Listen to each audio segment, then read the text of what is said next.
안녕하십니까. 2018년도 학교별 전공 적성검사 출제 경향 및 분석을 시작하도록 하겠습니다.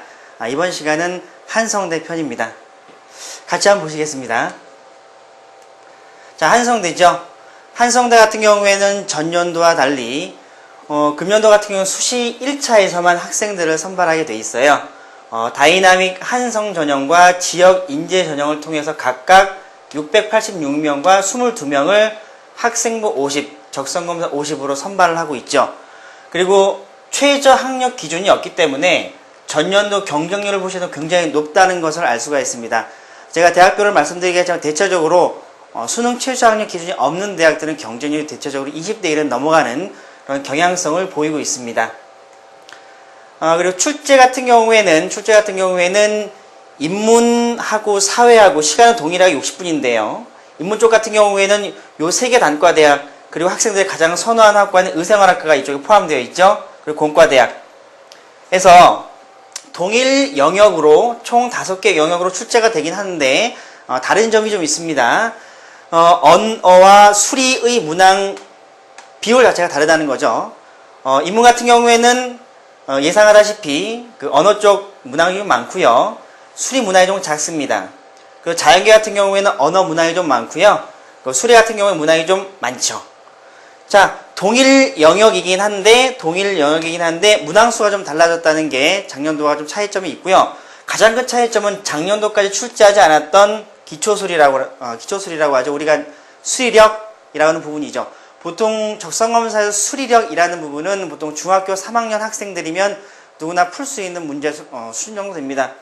현재 한성대에서 공개한 문제 수준을 보게 되면 중학교 3학년 수준 되는 것 같아요.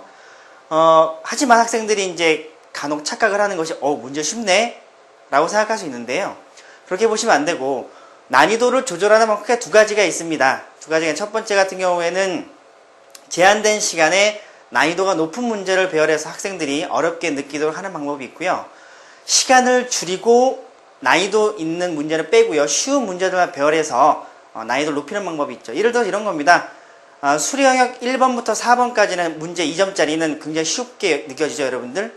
근데 그거를 1분 안에 4문제를 풀려고 하면 여러분들 어떠시겠어요? 난이도가 굉장히 높게 느껴지게 되는 거죠. 동일한 이유입니다.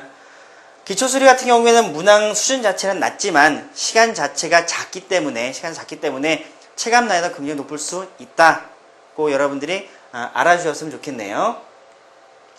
금년도 출제 경향 및 분석 그리고 지원 전략에 대해서 간단히 말씀드리도록 하겠습니다.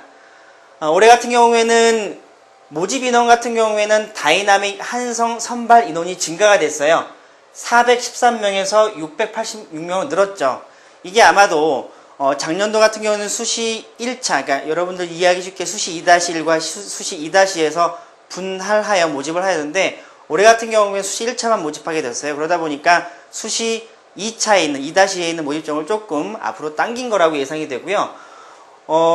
한성대 측에 문의를 해보니까 수시 2-2, 그러니까 수시 2차를 적성검사를 하지 않은 이유는 정시 전형과 좀 붙어있기 때문에 학교 측에서 전형하는 입장에서 굉장히 좀 부담이 많다고 그러시더라고요.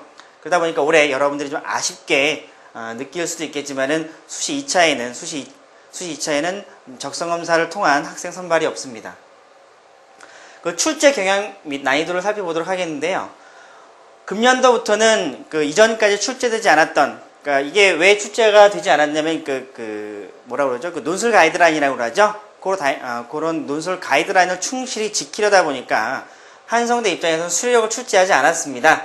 근데 올해 가이드라인이 폐지됐기 때문에 한성대 입장에서는 수리력을 출제하는 거죠. 그래서 대체적으로 난이도가 상승할 것으로 예상됩니다. 또한 타 대학과 달리 공간 문제라고 그러죠. 입체 문제, 그리고 지각 문제, 그림 문제라고 하죠. 그림 문제 출제 빈도가 타 대학에 비해서 약간 좀 높은 편이기 때문에 이 부분 같은 경우에는 여학생들이 많이 좀 어려워하는 부분이기도 하죠. 예를 들어 전개도를 가지고 완성된 입체 모형을 찾는다는 그런 형태의 문제들이 많기 때문에 조금 여학생들이 부담스러우실 수는 있어요. 그리고 사실은 이게 가장 중요한 내용입니다. 그러니까 실제적으로 제가 이제 고등학교 현장에 나가서 학생을 상담한다거나 저희 진학사적으로 내방하셔서 많은 학생을 상담해보게 되면 이런 급간 차이하고 문항당 100점을 무시하고 그냥 나는 뭐 학생부 등급이 낮고 정시로는 별로 뭐 좋은 대학 갈 수 있는 가능성이 낮으니까 적성검사를 한번 해봐야지 하는 친구들이 많습니다. 하지만 이건 바람직하지 않고요. 과연 이 대학이 선발하는 방법에서 학생부 급간 차이, 즉 환산 점수의 급간 차이하고 문항당 몇 점, 적성검사 문항당 100점을 봤을 때 적성검사를 뒤집기 쉬운 대학이냐 쉽지 않은 대학이냐를 판단을 하셔야 돼요.